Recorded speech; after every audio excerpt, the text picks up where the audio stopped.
요한복음 4장 23절, 24절, 그리고 로마서 12장 1절 말씀입니다.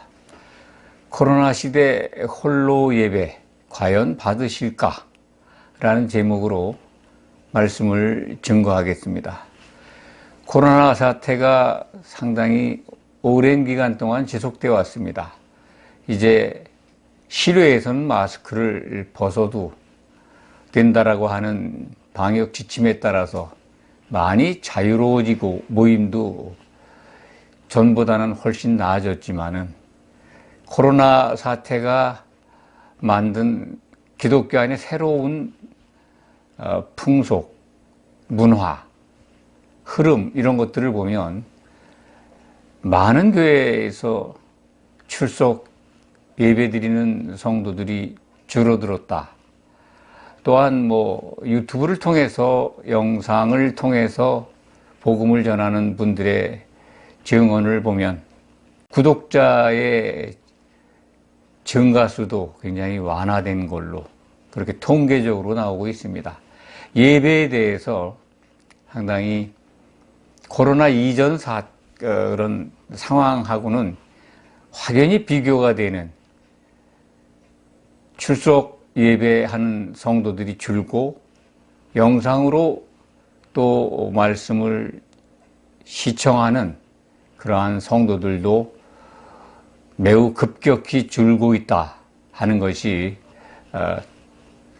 대개의 많은 사람들이 인정하는 그러한 상황입니다. 오늘 말씀은 코로나 사태 이후에 성도들이 모여서 예배를, 출석 예배, 또 함께 모여서 드리는 예배뿐만이 아니라 교회의 모임, 행사 이런 것들이 제약을 받다 보니까 교회에 참석하는 참여도가 떨어지고 특히나 그 주일 예배도 모일 수가 없고 제한된 인원만 의자 수에 따라서 이렇게 조정이 돼서 예배를 보아왔기 때문에 그 기간이 거의 2년이 넘습니다. 그러한 상황 속에서 이제 교회 출석 안 해도 예배 참석을 안 해도 나아가서 헌금을 하지 않아도 연보를 하지 않아도 11조를 하지 않아도 아무런 문제가 없고 신앙생활 하는데 기독교인으로서 신분을 지키는데 아무런 불편함이 없고 또 벌받을 것 같이 어떤 두려운 마음에서 주의를 지키고 11조를 내고 헌금을 했는데 그런 거에 대해서 아무런 영향이 없으니까 홀로 그냥 신앙생활해도 되는가 보다 라는 생각 속에 있는 분들이 꽤 많이 늘어난 것 같습니다. 그러니까 출석 교인이 줄고 성도 수가 줄고 또 말씀을 사모하거나 접촉하거나 들으려 하는 분들이 많이 줄어들었다 하는 현상을 우리가 목도하게 된 것입니다. 그것은 틀림없는 이 시대의 현상이고 또 교회 안에 나타난 분명한 사실입니다. 오늘 말씀은 과연 홀로 예배 드리는 성도들, 그런 분들이 그런 생각 속에서 신앙생활을 하고 있다면 그것이 성경 속에서 합당한 믿음의 태도인가? 하나님이 정말 그런 것들까지 기뻐하시면서 인내하고 또 받아들일 수 있는 건가 하는 문제를 성경을 통해서 확인해 볼 필요가 있다고 생각을 합니다. 그래서 오늘의 말씀을 준비했습니다. 요한복음 4장 23절, 24절. 참되게 예배하는 때가 왔다.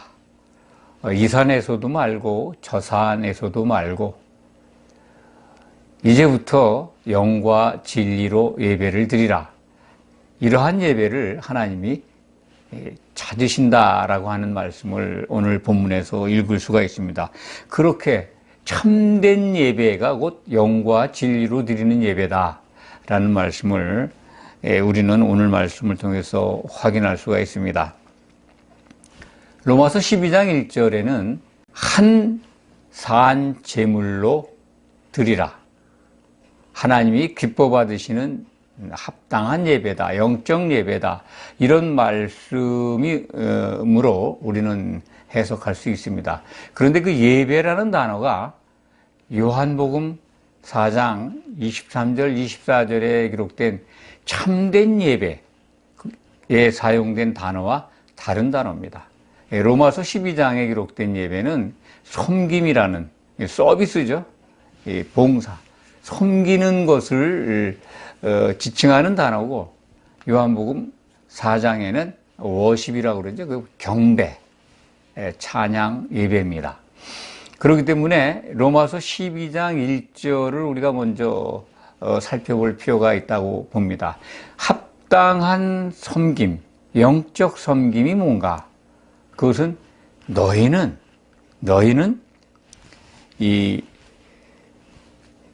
몸들을, 이제 우리말 번역은 이제 너희 몸을 이렇게 되어 있는데, 너희 몸들입니다. 교회에 들어와 있는 성도들 각자 몸을 가지고 있죠.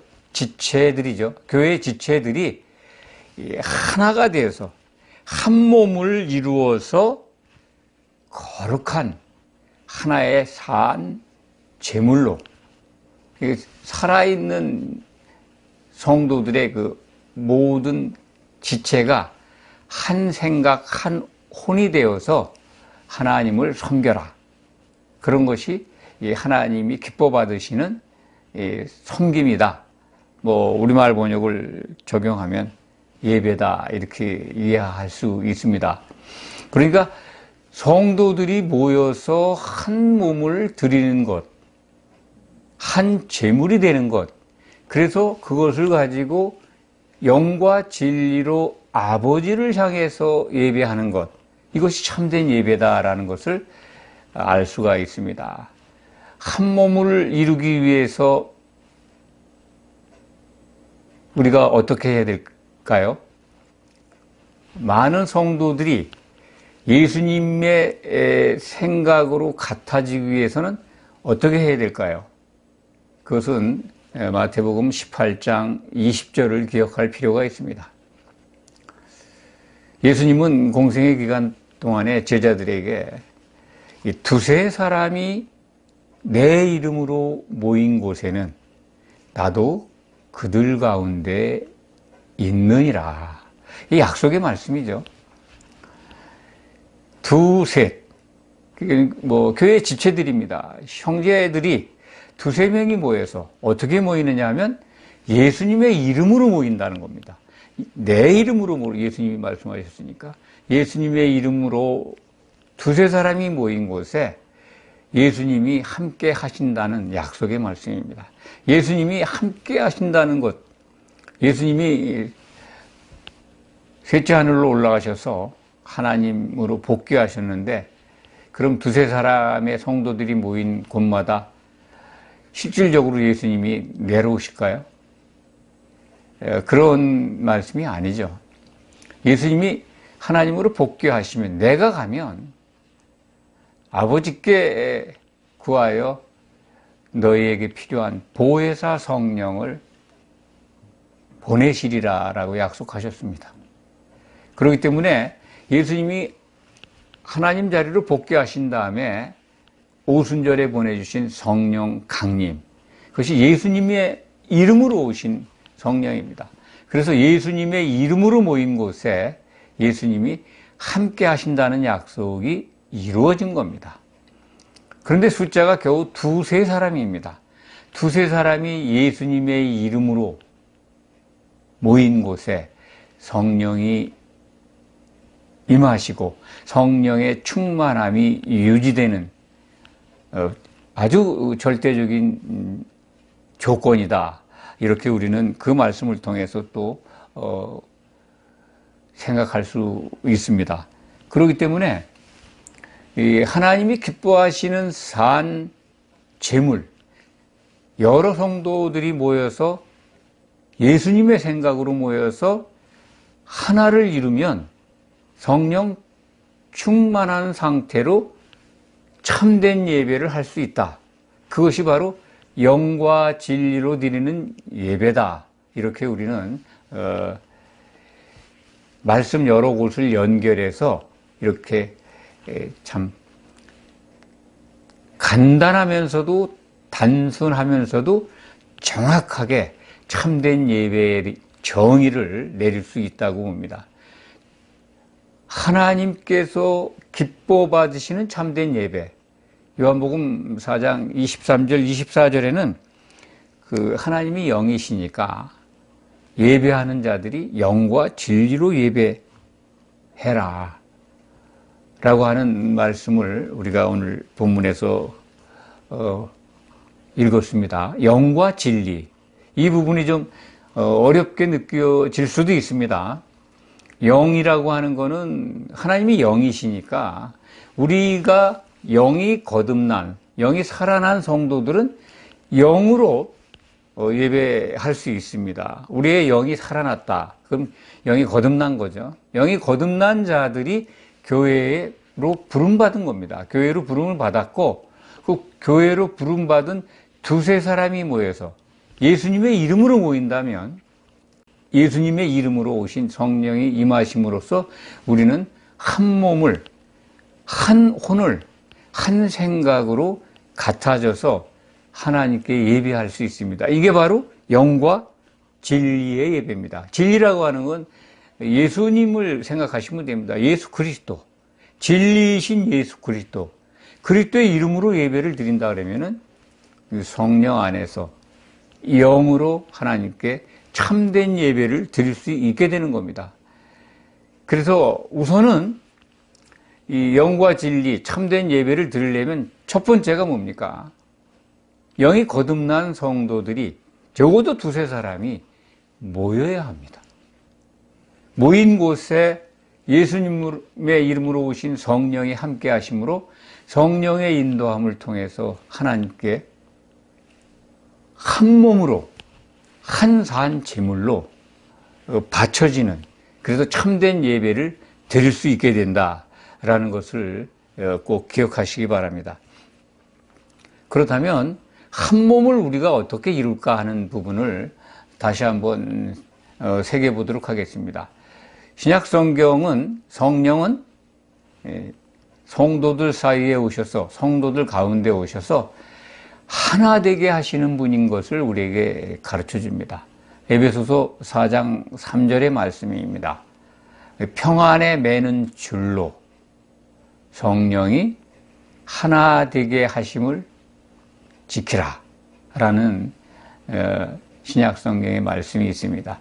평안에 매는 줄, 그것이 바로 평안을 매는 것이, 평안을 유지하는 것이 성령이십니다. 평안이라는 게 하나 됐다는 뜻입니다. 하나를 만들고 유지시키는 분이 성령입니다. 그것을 힘써 지키라는 겁니다.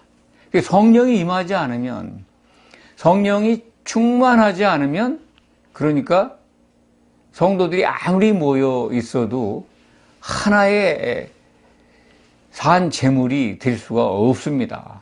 성령이 안 계신다면. 예수님의 이름으로 모여야, 그리고 성령이 그 가운데 오셔야 성도들 여럿이 모여 있지만은 한 몸을 이룰 수가 있습니다. 하나가 될 수가 있습니다. 그렇기 때문에 합당한 섬김, 하나님이 받으시는 섬김과 참된 예배가 이루어지려면 성령이 그 순간에 충만하게 역사해야 합니다. 예수님은 성도가 하나 되게 하신 것을 가장 기뻐하십니다. 그것을 지금도 우리를 위해서 기도하시는 내용이 바로 그것이다. 셋째 하늘에 하나님 보좌에서 기도하시고 바라시는 것이 교회로 부르받은 성도들이 하나 되는 것이라고 우리는 생각할 수 있습니다. 왜냐하면 예수님이 공생의 기간 동안에 그 마지막 십자가 지시기 전에 겟세마네 동산에서 하신 기도, 그 내용 속에 그 기도가 들어있기 때문입니다. 요한복음 17장 20절의 말씀입니다. 기회 있을 적마다 많이 소개를 했습니다. 하나님 아버지께 기도하신 예수님의 기도는 사도들의 말을 듣고 나를 믿는 자들을 위해서 그들이 하나 되게 해달라고 기도하셨습니다. 사도들의 말, 곧 우리에게 지금 주어져 있는 신약 성경의 말씀입니다. 그것을 듣고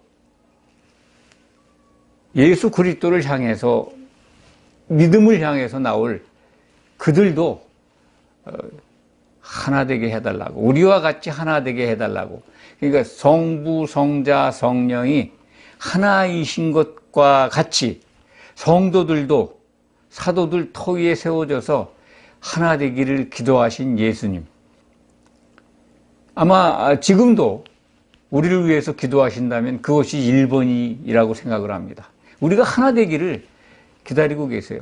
그것이 곧 아버지의 뜻을 이루는 길이고, 우리가 한 몸을 이루어서 신부로 준비가 되면 예수님은 다시 오실 겁니다. 다시 오실 때는 결혼하러 오시는 겁니다.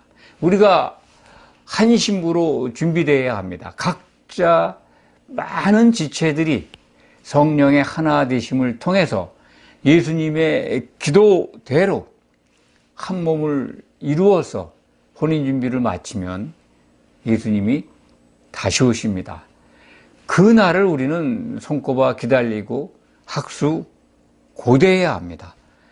또 그렇게 성령이 임해서 참된 예배를 하는 성도들을 요한복음 4장 23절에는 그렇게 예배하는 자들을 지금 아버지께서 찾으신다는 겁니다. 그동안 예수님이 오시기 전까지 그러한 예배가 없었다는 것을 예수님의 말씀을 통해서도 알 수가 있습니다. 구약 성경 속에서도 구약 시대에 그러한 영과 진리의 참된 예배는 없었습니다. 그것이 가능하게 된 게 예수님의 십자가를 통해서, 그리고 예수님이 부활 승천하신 다음에 보내주신 보혜사 성령을 통해서 이런 참된 예배가 가능해진 겁니다. 그런데 코로나 사태 이후에 참 홀로 예배 드리는, 그래도 괜찮은 것으로 얼마든지 말씀을 보고 듣고 또 뭐 유튜브라든지 또 각 교회에서 보내주는 예배 실황 중계라든지 예배의 상황들을 미디어를 통해서, 영상 미디어를 통해서 보고 들음으로써 예배로 가름이 되기 때문에 그 기간 동안에 예배 드린 걸로 생각을 하고, 그것이 이제 모임이 상당 부분 완화되고 해제가 됐는데도 출석하는 성도들이 그리 늘지 않는다.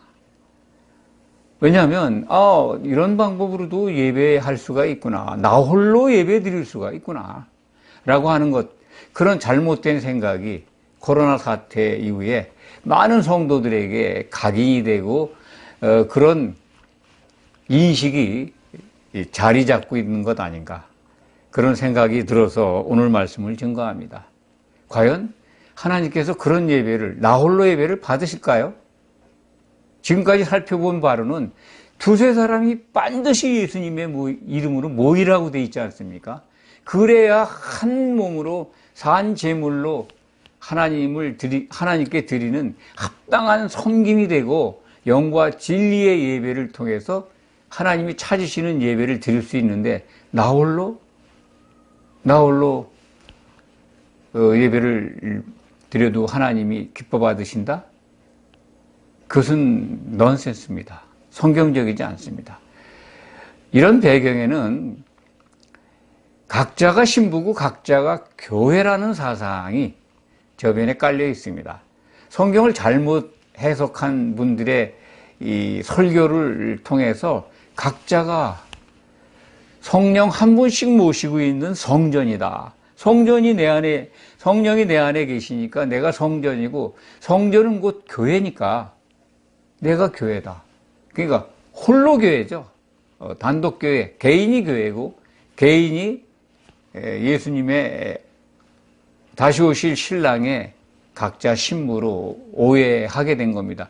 그런 사상, 그런 잘못된 기독교 교훈 때문에 오늘날 상황, 홀로 예배드리는 이러한 그 현상이 더 심화되어 가고 있는 것 아닌가, 그렇게 분석을 하게 됩니다. 신약 성경은요, 특별한 모임이 있는 걸 알려주십니다. 그것은 이 땅에 있는 모임이 아니죠. 헬라 말로는 이제 에피시나고게라고 합니다. 특별한 모임. 그리고 하늘들에 있는 모임이죠. 그 모임이 뭐냐면 예수님이 다시 오셔서 이루어지는 혼인잔치 모임입니다. 결혼식 모임이에요. 공중의 그리스도의 심판대에서 통과된 자들이 모이는 모임입니다. 그래서 데살로니가 후서 2장 1절은 참 그 특별한 모임에 관해서 설명을 합니다. 그 모임에 대해서 미혹하는 자들이 회방을 하고 방해를 하고 있는데, 결론은 쭉 읽어가시면 데살로니가 후서 2장 15절에 가면은, 그러므로 너희는, 교회는 사도 내가 한 말과 편지를 기억하고 그 말을 지키라라고 하는 명령을 하고 있습니다. 뭐 우리말 번역은 뭐 전통을 지키라 이렇게 되어 있는데요. 그는 사도 바울이 교회에 보낸 사도들의 말이죠. 사도들의 말을, 그 말과 편지를 주목해서 보고 그걸 지키라는 겁니다. 그러니까 미혹하는 자들이 특별한 모임에 대해서 그거를 회방하고 있는데, 그런데 빠지지 말고 특별한 모임, 모이기를 심쓰라고 한 사도들의 말을 지키라는 겁니다. 히브리서 10장 25절에도 그런 말씀이 있습니다. 모이기를 폐하는 자들이 있다는 거예요. 그들 말 듣지 말고 그날이 가까울수록 그것을 사모하고 모이기를 심쓰라는 겁니다. 히브리서 10장 25절 또한 기억하셔서, 그 모임이 뭐냐면 특별한 모임입니다. 공중에서 이루어질, 예수님이 다시 오실 때 이루어질 혼인 만찬의 모임입니다. 거기에 들어가기 위해서 우리 신앙생활 하는데, 그러니까 두세 사람이 예수님의 이름으로 모이는 거를 힘쓰라는 거죠. 그걸 회방하는 자들이 있다는 겁니다. 미혹하는 자들이. 그렇다면 나홀로 예배, 그거에 만족하고 그래도 된다라고 하는 생각을 누가 집어넣었겠습니까? 모이기를 폐하는 자들의 미혹이죠. 그래도 모이지 않아도 된다라고 하는 가르침, 교훈, 그런 것들의 소스가, 모든 교훈들이 미혹하는 자가 보내준 겁니다. 사도들의 말에는 그런 게 없어요. 그렇기 때문에 우리는 정말 이 코로나 시대, 코로나 사태 이후에 굉장히 급속도로 참 많아진 나홀로 예배 또는 교회에 불출석하는 신앙의 현상들, 교회에 출석해서 예배 안 드려도 돼, 또 뭐 안 모여도 돼, 각자가 교회고 각자가 신부고, 그리고 뭐 하나님의 말씀을 뭐 영상으로 보고 듣는다든지, 그리고 또 경건하게 보내면 되는 것 아닌가, 이런 생각. 주일 예배, 꼭 주일 예배를 참석해야 한다, 그런 말씀은 아닙니다. 예배가 있다면, 정말 형제를 사랑한다면, 하나님을 경외한다면, 사도들의 말을 주목해서 본다면, 예수님이 다시 오실 때 심판이 있다는 걸 안다면 모이는 것을 게을리하지 않습니다. 잘못된 기독교 전통, 이런 것들에 미혹되지 않습니다. 말씀을 정리합니다. 미혹하는 영에게 속지 마시기 바랍니다. 어떠한 상황이 온다 하더라도 정말 불가피하게 예배에 참석 못하는 상황이 있을 수 있습니다만, 그런 것들을 제외하고는 정말 하나님이 기뻐하시는 산 하나의 제물로 자기 자신을 바치는, 그런데 기꺼이 참여해야 합니다. 그것이 바로 합당한 섬김입니다. 하나님을 섬기는 자들이 영과 진리로 예배를 드린다면 그것이 바로 하나님이 찾으시는 예배입니다. 예배를 통해서 우리는 그 순간을 통해서 우리가 하나 되는 과정을 더욱 이렇게 훈련받으면서 연습하는 겁니다. 그런 것들을 통해서 우리가 한 몸을 이뤄가는 겁니다. 어떻게 해요? 한 성경을 보고 한 찬송을 부르고 그리고 한 생각으로 기도하고 하나님을 경외하고 높이고 자랑하고 그러지 않습니까? 예배에. 물론 그렇지 않은 분들도 있습니다만 교회의 행사라고 해서 참여하는 그런 개념이 아니라 하나님을 향해서 성도들과 한 몸을 이루어간다. 성령 충만한 교회라면 그렇게 모인 성도들은 하나가 돼서 합당한 섬김과 참된 예배를 드릴 수 있게 됩니다. 이것을 꼭 이뤄가는 하나님이 기뻐 받으시는 섬김과 참